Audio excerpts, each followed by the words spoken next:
Els nens i nenes de sisè us han preparat un reportatge sobre els mussols. Nom científic: Athene noctua.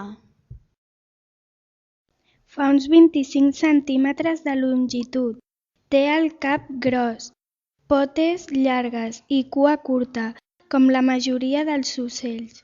Té uns grans ulls d'iris groc pàl·lid. Les celles són blanques i obliqües. El seu perfil és rabassut. Mengen molts insectes, especialment escarabats, grills, tisoretes, cucs de terra, petits mamífers com ratolins, sargantanes, amfibis i ratpenats. Caça de nit. De vegades ho fa de dia per alimentar les seves cries. No masteguen el menjar i després no poden digerir-ho tot.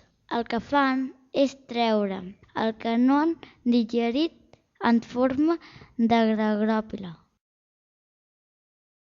Solen viure sempre en el mateix lloc.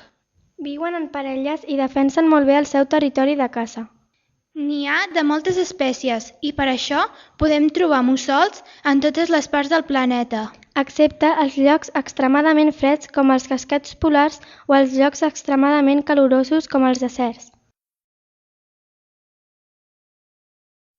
Es comuniquen a través del seu cant o so i dels seus excrements, amb els quals delimiten el seu territori. Es reprodueixen entre els mesos d'abril i juny. La femella pon de 4 a 8 ous al niu, d'uns 34 mil·límetres, i els incuba de 26 a 28 dies. Els pollets neixen coberts de plomalls gruixuts i s'alimenten d'insectes i de petits vertebrats. Són capaços de volar i de marxar del niu al cap de 28 o 35 dies. Durant el dia, el seu vol és molt ondulat.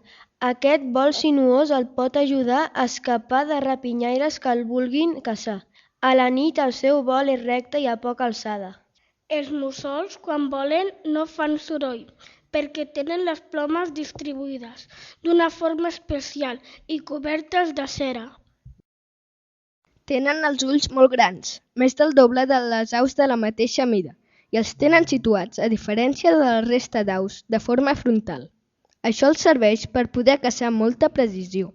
La seva vista està perfectament adaptada per a caçar la foscor. I pot veure en 3D. La mobilitat dels seus ulls és nul·la, però ho compensa girant el seu cap 275 graus. I veu molt bé de lluny i no gaire de prop. Per caçar les seves preses s'ajuden de la seva gran oïda. La guineu, els gats salvatges, les àligues grans, altres mussols més grans com el duc, les fagines, els llops i en alguns llocs les serps. És més gran la femella que el mascle. D'aspecte extern són iguals. Poden viure entre 11 i 30 anys depenent de l'espècie. N'hi ha de moltes espècies diferents. Mussol d'ulleres, mussol banyut, mussol comú, mussol pirinenc, mussol emigrant, mussol acadià, etc.